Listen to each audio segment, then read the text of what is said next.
There she is, guys. You ask, and I come through.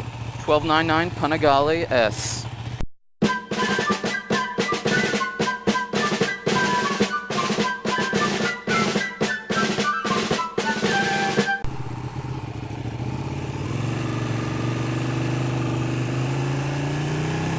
Holy Jesus. This is so aggressive.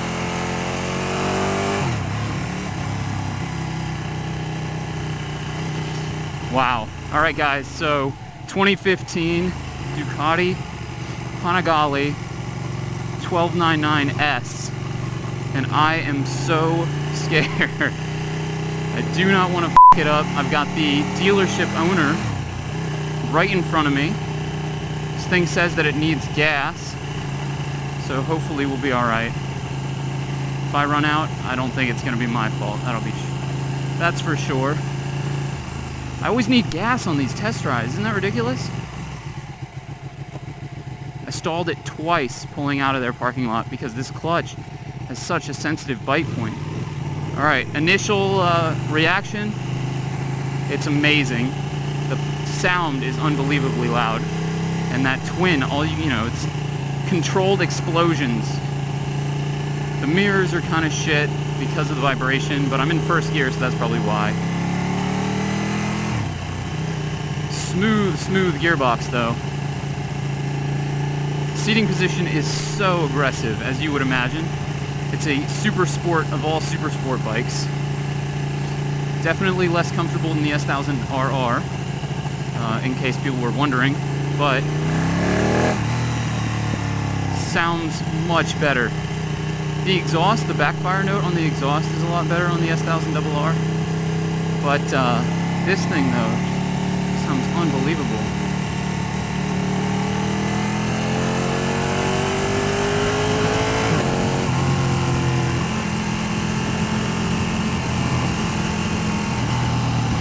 Wow.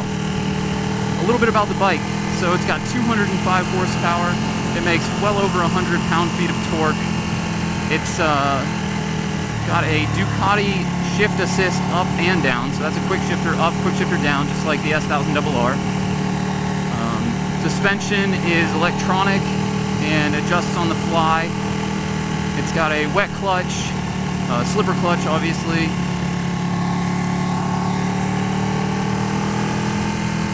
And it is a beast.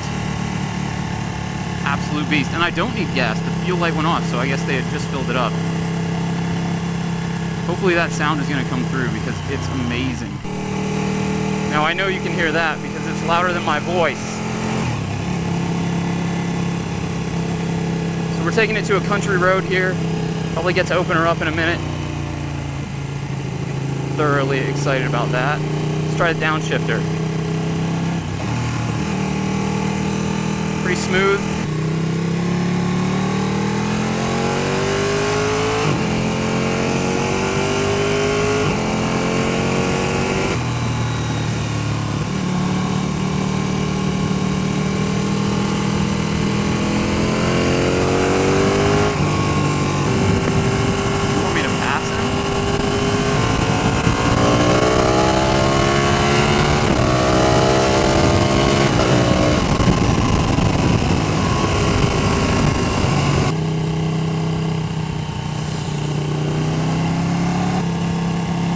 This thing has so much power, but it feels fantastic. Like, definitely not what I thought. It's not as savage feeling and unusable on the road as you would imagine. The throttle response is nice and tame in sport mode, where you have, of course, all the power, but it's not quite as thrashy as I would imagine it could be in race mode, which I'm not even going to try right now. And the suspension feels phenomenal. It's got that planted feeling when you're in a turn. And then it's got that nice kind of comfortable, cushy road feeling that you want when you're going straight down a country lane or if you were on the highway. So I'm a huge fan thus far, but of course, you gotta pay to play with Ducati. This bike comes in well over $20,000, which is almost 10 more than what I paid. Probably with the packages that's on this one, it is 10 more than what I paid for the Aprilia Tuono V4R. it's always a little bit intimidating riding with someone that you know has a lot more experience than you. This guy, although being a salesman and trying to sell me the bike, definitely wants to kind of push the limits of the bike as well.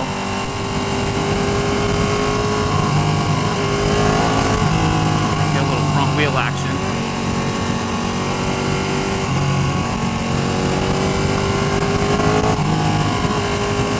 What a fantastic day to be out on a motorcycle. Weather is beautiful. Country lanes are amazing. And following someone that's better than you is only ever good for your riding, as long as you know to stay within your limits.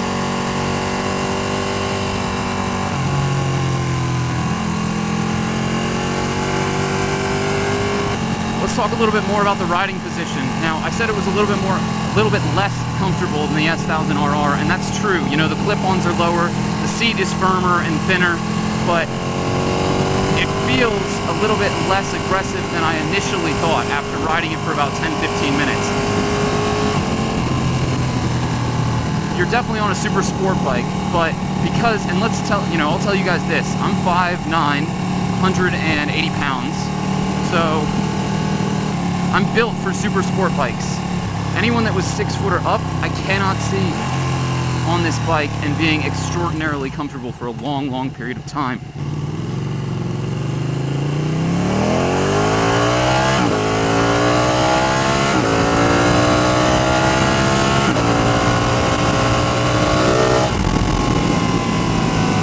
Wow.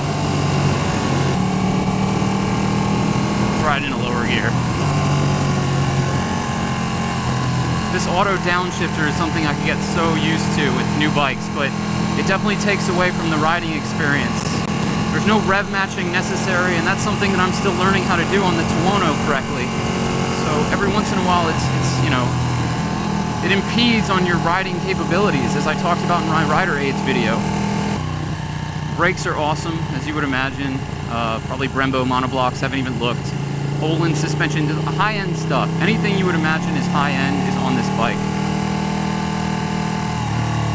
And then I don't know if this has the Termes or not, or just the stock cans, but it sounds amazing stock if that's what it is. And, excuse me, if it's Termes, I'll put a link, or not link, but a little thing right here. Super smooth. What is this? Hydraulically actuated clutch. So a really light pull on the clutch. I love what Ducati does with their dashes. It's really good looking, pretty easy to use. He ran me through the modes, and as you can see, probably halfway through this video, I accidentally chime in on one of the modes. So it's just the indicator. There's a button in the middle there. It's amazing. And it feels like it's not as firm as I thought it would be when you're going, but when you hit a turn, it really stiffens up. It's nice. This bike is very usable. I think Baron von Grumble and Al Fagan at 44 Teeth said it best, that Ducati has made a great road-going bike. Probably better than the R1M or R1, which I haven't gotten a chance to take out, so I can't really tell you if that's true or not, but it doesn't feel like you're on a race bike. It feels like you're on a road bike that could just eat everything at a racetrack if it wanted to. I love it. This is like a 10 out of 10 in my book. It's a beautiful bike, there's no question about that. Handling is incredible, the power is limitless. Transmission, upshift, downshift, extremely smooth. I feel like my left leg is sitting on the nitrogen cartridge for the rear suspension. Low speed fueling, huge thing that I've realized recently is maybe one of the most important factors for a bike when you're commuting every day and you hit traffic or you got city streets that you need to drive on. Low speed is probably what you're going to be at a lot. This is doing it beautifully. I don't see any issues at low speed. They've got the fueling set up pretty well here. I really appreciate all the positive feedback recently. This was a request from at least one person, so I wanted to get on it this weekend, and thanks again for joining me. Hit that like button if you enjoyed this review ride. Comment down below on what you'd like me to take out next, and subscribe for more. I put out a lot of videos and people seem to like them, so I'm going to keep doing it. Do you guys want an Aprilia Tuono?